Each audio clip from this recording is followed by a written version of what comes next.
2025 Royal Rumble was John Cena's last Royal Rumble matchup before his retirement, so I decided to look back at his first Royal Rumble win and one of the biggest Rumble moments of all time. I have a lot of nostalgia for the 2008 Royal Rumble. I own this on DVD and I watched it so many times when I was growing up. So yeah, let's get into this. I'm using the Netflix version for this review just in case anything is cut or missing. The 2008 Royal Rumble takes place in Madison Square Garden, and the only other Rumble to take place inside of the garden was 2000. Attendance was 20,798 with a buy rate of 575,000.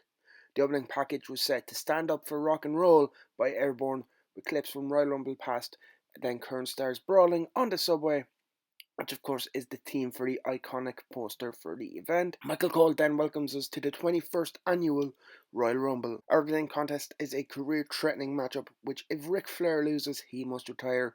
Of course, this is during the WWE storyline where Vince McMahon came out and said Ric Flair must retire after the next match he loses, which of course leads us to the iconic WrestleMania 24 match later on in the year. We get a promo from Flair before the match talking about how it was an honour to wrestle in such a historic building like Madison Square Garden, but was interrupted by his opponent, the current United States Champion MVP. Of course, this is a non-title matchup, but Ric Flair's career is the only thing on the line. The story of the match is Flair is being desperate, trying to put away MVP early to keep his career going.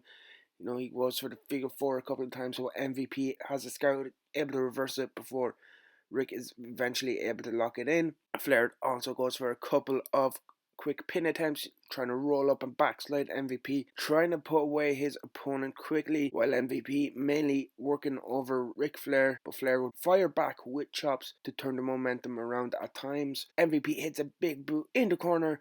Flair is out. 1, 2, 3. The career of Ric Flair is over. MVP gets the pin. But no, Little H, the referee Charles Robinson, spots Ric Flair's foot on the bottom rope and calls off the decision. MVP is argued. Flair goes for the roll up, but MVP is able to kick out at 2. MVP keeps the pressure on Nate, including a top rope suplex from the top. Of course, Ric Flair in 2008 taking suplexes off the top rope. It's not something you expected to see going into this. MVP goes for the playmaker, of course, his version of the overdrive, his finisher at the time, but the Nature Boy has it scouted, picks the leg and locks in the figure four for the win. A very good ending, reversing the playmaker into the figure four. It was a nice ending and a surprisingly good matchup. I didn't expect a lot of this match. You know, it's 2008 Ric Flair heading towards retirement. I didn't think this match would be anything special, but I thought it was a really enjoyable matchup. I enjoyed the story they told of, you know, Flair being desperate, trying his best to put away MVP as much as possible,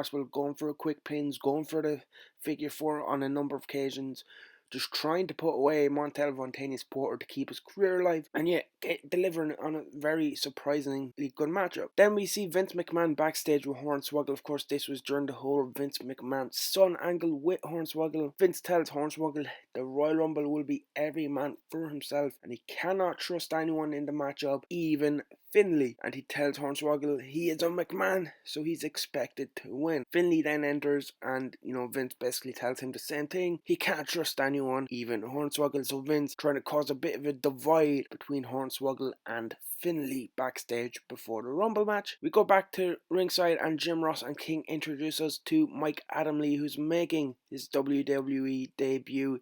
He talks about Ric Flair and then throws to the video package for our upcoming contest, which is Chris Jericho versus JBL. The story for this one was Chris Jericho was challenging Randy Orton at Armageddon for the WWE Championship. He gets thrown over the SmackDown announce table on top of JBL, which leads to JBL getting up from commentary and costing Jericho the matchup. Then things get personal on Raw when JBL attacks Chris Jericho, choking him with like a TV cable, and then talks about Jericho's family and his kids. The match starts with Jericho aggressively going after JBL, throwing him into the steps on the outside, and then when he's rolled back in, JBL catches a charging Chris Jericho with a stun gun on the top rope, and that begins JBL targeting the injured neck, of course, from the previous attacks on Raw when he was choking him with the TV cable. Bradshaw then begins to work over the neck of Chris Jericho, just, you know, working him over cover, choking him on the ropes, and Jericho gets sent into the ring post, which causes Jericho to start bleeding. Y2J eventually fights his way back into the contest, hits a Lionsault before clotheslining Bradshaw over the top rope, causing both men to spill out to the floor, where they begin to brawl around ringside. Jericho hits JBL with a nasty chair shot to the head. Of course, that leads to disqualification, but the sound of that chair shot, it was a bad chair shot. You know, it's one of those chair shots to the head where you kind of cringe thinking about how things are with headshots now. But yeah, that leads to the disqualification, and Jericho just keeps attacking JBL, tries to get revenge, starts choking Bradshaw with a cable, hanging it over the top rope. Crowd are chanting Y2J before he's being stopped by the refs. And yeah, this was another solid matchup. Even with the disqualification, you know, the DQ has served its purpose. It's one of those occasions where a match where you understand the disqualification because it's personal. There's a lot of history there. You know, Jericho, he doesn't care about winning the matchup. All he cares about is getting revenge, getting payback on JBL, and that's what he gets with that chair shot. That's what he gets by attacking him after the match. Still, getting revenge was more important to Jericho than getting the win. That's why I kind of enjoyed this matchup. We've seen, you know, it's not one of those matchups where it's personal and they kind of lock up. No, Jericho charges straight at JBL, and you know, he doesn't care about the win. All he wants is that payback. It told the story, it did its job, and you know, it was a solid matchup. I do think if I was to rewatch one more again, I'd probably go back to the MVP and Flair match. I feel like this Jericho and JBL match probably is the weakest on the card, but that is probably again down to the finish. Someone like Chris Jericho you'd expect a bit more from, but they told the story, they told the story well. So yeah, it's still a solid matchup. It's just not like the best Chris Jericho match you'd ever see. Backstage then we see Ashley, and she is looking for Maria, but she finds Santino in the locker room and says Maria is preparing for the first ever kiss cam in HD. And no, Santino and Ashley kind of have a bit of a back and forth, just going back at each other. There's not really much to say here. We'll have more on Santino and Ashley and Maria later on when we get to the kiss cam segment. Next up, Rey Mysterio challenges Edge for the World Heavyweight Championship. This match was set up after Rey beats Edge in a beat the clock challenge match to become #1 contender. Batista helped to even the odds against Hawkins and Ryder and Taker, causing a distraction with the lights going out. When the lights come back up, Edge is set up for the 619, also part of the build from the story that we see in the video package. Rey, he says he still cares about Vicky after everything they've been through, but he has a problem with Edge and Vicky's relationship. That causes Edge to come out and interrupt them. You know, so kind of he becomes #1 contender, but we add a bit of heat to it by bringing the personal stuff with Edge, Vicky, and Rey. Back in the arena, Edge comes out first alongside, of course, Vicky, Hawkins, and Ryder are with him. Bit of a mixed reaction for Rey during the introductions, while in the ring, Edge gets a big pop from MSG, and this kind of continues out throughout the match. The New York crowd favouring the heel Edge over Rey Mysterio. So the 2014 Royal Rumble was not the first time the Rumble audience were booing Mysterio. Early stages of the matchup, Rey is trying to use the speed while Edge is trying to keep the pace low and slow down Mysterio. Edge sends Rey out under the bottom rope, but Rey rolls true to his feet, but is caught with a baseball slide by Edge. Edge is then distracting the referee, which allows Hawkins and Ryder to get involved, but before they can do anything, the referee is turned around. He catches them in the act and they get sent to the back. Mysterio then sets Edge up for 619, but the champ rolls to the floor. Rey hits a dive to the outside, which gets a 2 off a seated senton back inside the ring. Mysterio lands on the second rope after being thrown overhead. Rey kind of charges at Edge, and just Edge kind of popped him over his head. Like, just imagine he had him set up for a powerbomb, except he didn't have him set up for a powerbomb. You know, Rey charged at him, and you know, kind of powerbomb position, pushed him up onto the top rope, and Rey landed on the top, which looked awesome. Rey lands on the second rope, sorry, not the top rope, but this allows the Radar Superstar to turn things around with a kick to Rey's knee that, of course, he just recently came back from injury with in 2007, which of course slows Rey down and allows Edge to control the matchup. Rey turned things around with his vintage bulldog, you know, the one where he like kind of uses his legs and then gets up for the bulldog. Rey keeps the offense going on the Radar Superstar and gets a couple of near falls. A Hurricane Rana sends Edge out to the floor, and Rey follows it up with a sliding tornado DDT for another 2 count. Edge is then eventually able to turn things around with a big boot. He goes for the spear but misses, hits the turnbuckle. Rey hits a tilt-a-word head scissors, sets up Edge for the 619, which connects. Rey hits the splash at 1-2, but Vicky Guerrero is there to stop the referee. Rey Mysterio so close to becoming world champion once again. Vicky's involvement then distracts Rey. Edge charges in for a spear, but Rey, able to leapfrog Edge, goes for another 619, but Vicky this time up on the apron takes the bullet for Edge. Rey can't believe it. He just 619 Vicky Guerrero, but he has a title match to win. He turns his attention back to Edge, goes for a springboard, but gets hit with a spear mid-air for the 3 count. Edge picks up the victory in another really good matchup. I thought this match was awesome. Edge and Mysterio, great chemistry together, of course, former tag team partners during the SmackDown 6 days. Really good match, awesome finish. You know, I talked about how I had this DVD when I was younger. Vicky taking the 619 is one of those moments I always think about, you know, whenever I think about the show. And you know, that spear mid-air catching Rey off the springboard, it was great. Of course, I talked about that iconic Vicky spear is to me. There's more great moments still to come here in the Rumble, but yeah, Edge and Rey definitely delivered a great World Heavyweight Championship matchup here at the Royal Rumble. Then we get Mr. Kennedy backstage talking to Ric Flair. He says after he wins the Royal Rumble tonight, he will have a lot of time to kill between now and WrestleMania, and he'd love not more than to, we can only guess why he was going to say end the career of Ric Flair, but he's interrupted by Shawn Michaels. Instead of finishing his sentence, he basically walks away and says he'll see Flair later. A nice bit of foreshadowing here, because of course Flair faces Kennedy at No Way Out, and of course he'll go on to WrestleMania to face HBK. So a little teaser of Flair's next 2 matchups before he retires.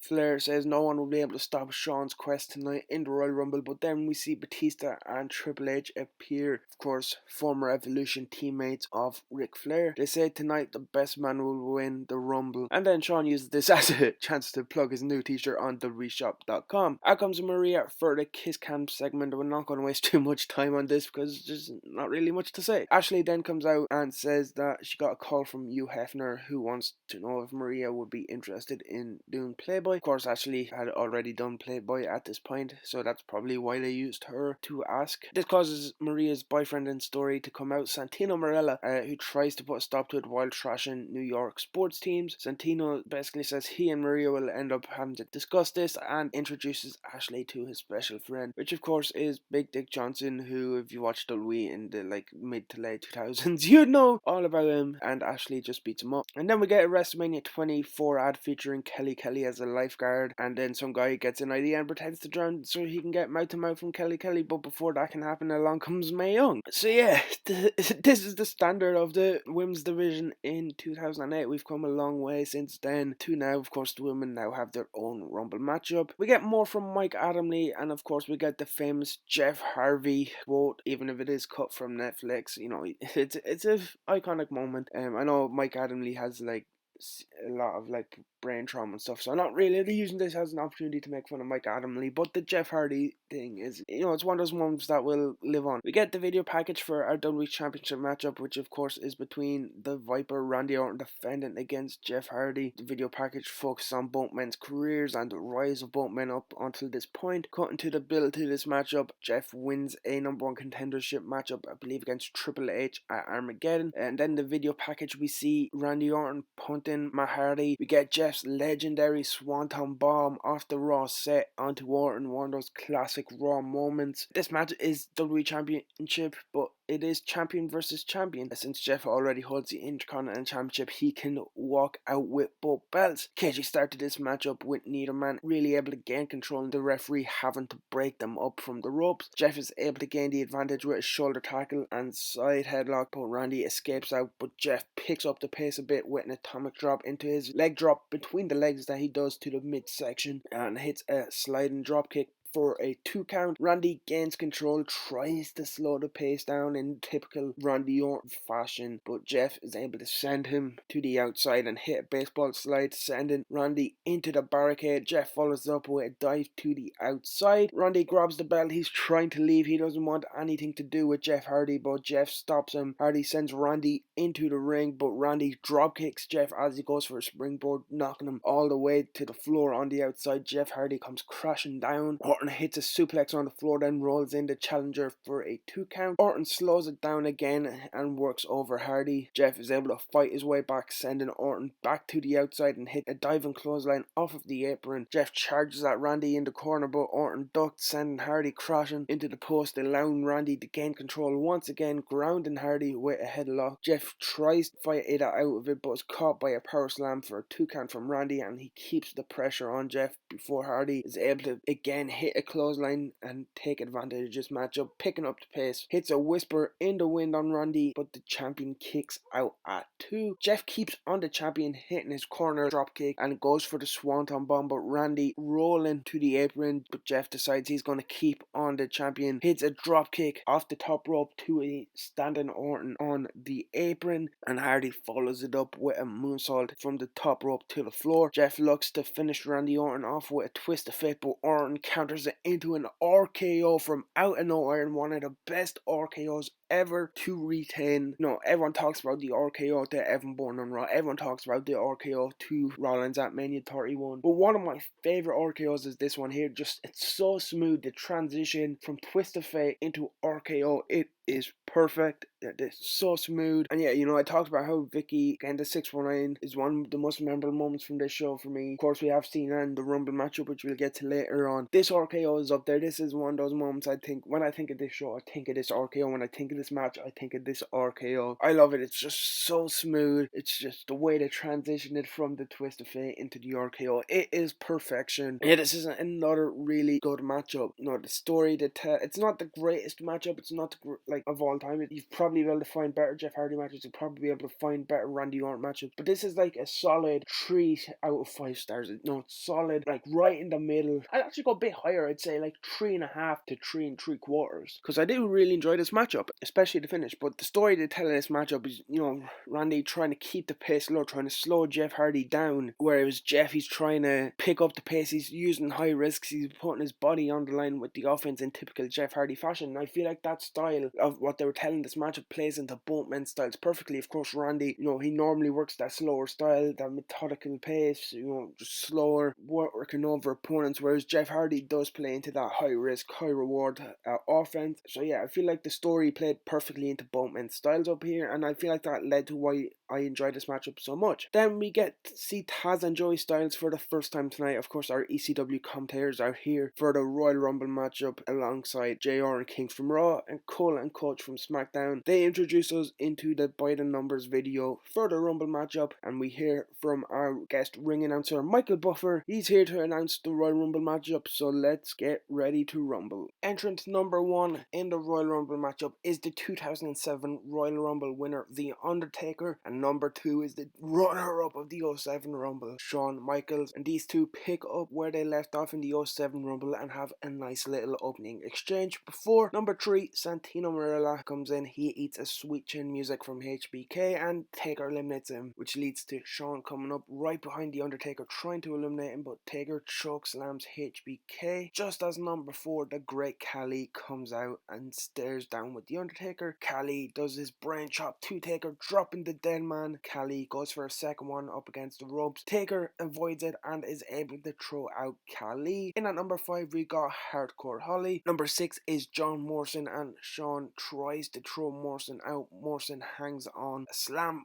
followed by an elbow to John Morrison by HBK. Shawn goes for sweet chin music but eats an enziguri from Morrison in a nice little exchange between those two. Number 7, Tommy Dreamer, who gets a big reaction in his hometown, a big ECW and big Dreamer chants while Tommy works over the dead man inside Madison Square Garden. Like, that must have been a great moment for Tommy. In at number 8, we get Batista, who comes in, hits Dreamer with a spinebuster, clothesline to Hardcore Holly, clothesline to HBK, backdrop to Morrison, he clears house, and we get a stare down with the man that beat him last year at WrestleMania for the World Heavyweight Championship, The Undertaker. That stare down is interrupted by Tommy Dreamer, who looks to DDT Batista, but the animal is is able to eliminate Tommy Dreamer. In at number 9 we get Hornswoggle takes a look at the ring. He sees the Undertaker in there and he decides, this ain't my time, I'm gonna hide under the ring. This kind of distracts Undertaker, allowing Batista to hit him with a spear. In at number 10 you will remember him, it is Chuck Palumbo, followed by number 11 Jamie Noble, who is feuding with Palumbo at this point, so he goes straight after Palumbo. Of course he's taped ribs from an attack from Chuck Palumbo leading into the Royal Rumble, and Palumbo is able to eliminate Noble by kicking him in the ribs. And at number 12 we get CM Punk, who hits everyone with his corner knee. Taker grabs him for a chokeslam. Punk breaks free. He hits another knee on Shawn Michaels, and as he goes for the bulldog, Taker hits him with a clothesline. Palumbo tries to eliminate Punk, but Punk counters the and sends Palumbo over, then lands a knee to get the elimination. In at number 13 it is Cody Rhodes, who is one half of the World Tag Team Champions, of course, alongside Hardcore Holly. In at number 14 is the Samoan Bulldozer Umaga, who clears house. Samoan spikes Hardcore Holly over the top to eliminate Holly. In at number 15 we get Snitsky. Number 16, The Miz, of course, tag team partner of John Morrison, both together as the WWE Tag Team Champions. They work together to try eliminate CM Punk but are unsuccessful. Number 17, the gold standard Shelton Benjamin, who quickly comes in, gets some quick offense in, impressive offense in, but is quickly eliminated by a super kick by Shawn Michaels. Number 18 is the Superfly Jimmy Snuka, and number 19 is one of his biggest rivals in the Hot Rod, Rowdy Roddy Piper. Two legends with a lot of history together, back in the garden, squaring off. Piper heads straight for Snuka, and as the two legends are renewing their rivalry, you can see CM Punk sitting in the background watching on with a massive smile on his face. Number 20 is Kane, and Kane ruins the party for the legends, sending Piper and Snuka over the top rope. Taker teases a chokeslam on his brother, but turns and grabs Shawn Michaels instead. Number 21 we get Carlito, who comes in, spits in the face of Cody Rhodes, because in 2008 Cody Rhodes was not cool, and he follows that up by hitting a backstabber on CM Punk. It's mad to see. Carlito comes in, goes after Cody and Punk, three men on the current day roster. Back in 2008 you'd probably say Carlito at that point was the highest in the pecking order. He's now being left behind by Cody and Punk there, you know, two top guys who could be men inventing WrestleMania. Number 22 we get Mick Foley. He comes in, punches everyone, hits a double arm DDT on Kane, while Taker gives Batista the last ride. Number 23, Mr. Kennedy. Mic check to The Miz and Punk, puts the boots to the Undertaker, but get caught for a chokeslam. Of course, reliving that feud between Kennedy and Taker. Number 24, Big Daddy V. He enters while Taker eliminates Snitsky. Shawn Michaels super kicks Taker out, and then Kennedy comes from behind to throw out HBK. So the first two men who started this, the two men who ended last year's Rumble, are out. Snitsky and Taker fight at ringside, leading to Taker leg dropping Snitsky through the announce table. And at number 25 we get Mark Henry. Miz is almost eliminated, hanging over the ropes, but Hornswoggle appears to pull him down and eliminates Miz. Number 26 is Chavo Guerrero, who had just beaten CM Punk for the ECW title. So of course, as soon as Chavo enters the ring, Punk rushes him. Kane also gets an elimination here on Morrison. Mark Henry tries to eliminate Cody, but Hornswoggle appears and grabs Mark's hand, and Henry pulls him up into the ring. Hornswoggle is surrounded then by Mark Henry, Big Daddy V and Chavo. It's not looking good for Hornswoggle, but out comes number 27. Well, number 27 is supposed to be Finlay, but he comes out early using his shillelagh to save Hornswoggle, and the two leave together, and we find out from the commentary team that Finlay had been disqualified for entering the match early before it was officially his time to enter at his number. Number 28 we get Elijah Burke. Batista is hit with a Samoan spike by Umaga and rolls out to the floor. Of course, we know at WrestleMania 24 Batista will have a match with Umaga, so we're kind of foreshadowing it here in the Rumble, and Chavo gets the elimination on CM Punk. Number 29 is the Game, Triple H. He comes in and clears the ring, eliminating Cody Rhodes. He eliminates Big Daddy V. The Game starts throwing blows in the middle of Madison Square Garden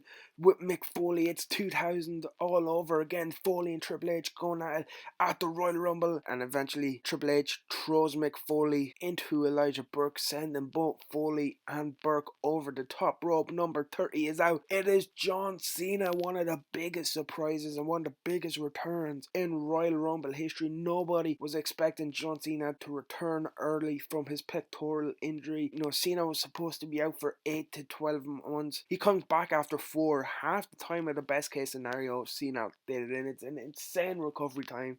I don't know how Cena did it, but he's back early, knowing it saw it coming. MSG is going wild seeing Cena. Of course, once he gets in the ring, people kind of realize, oh, it's John Cena. We don't really like John Cena. He starts to get booed a bit, but that initial pop, the initial reaction once his music hits, once he comes out onto the stage, it's one of the best Royal Rumble moments. It's a Royal Rumble moment that I don't think anyone will ever forget, and it's it's why we're doing this video with John Cena approaching retirement. We had to look back at one of his most iconic moments in the Royal Rumble. So yeah, Cena comes in, he eliminates Carlito, he eliminates Chavo, he eliminates Mark Henry before going face to face with the Game, and Cena trade blows in the center of the ring. Triple H gaining the advantage with a spine buster. Umaga breaks this up, goes for the spike on Triple H, spear from Batista, who then eliminates Kennedy with clothesline, turns his attention back to Umaga, sends Umaga over the top rope, and we are down to our final four: John Cena, Batista, Triple H, and Kane. Kane grabs Triple H and Batista, going for a double chokeslam, but the two former Evolution members work together and they eliminate the Big Red Machine. We are down to three, and the three stare down. Batista does his thumbs up, thumbs down. Cena, you can't see me. And Triple H, well, he's got two words for them: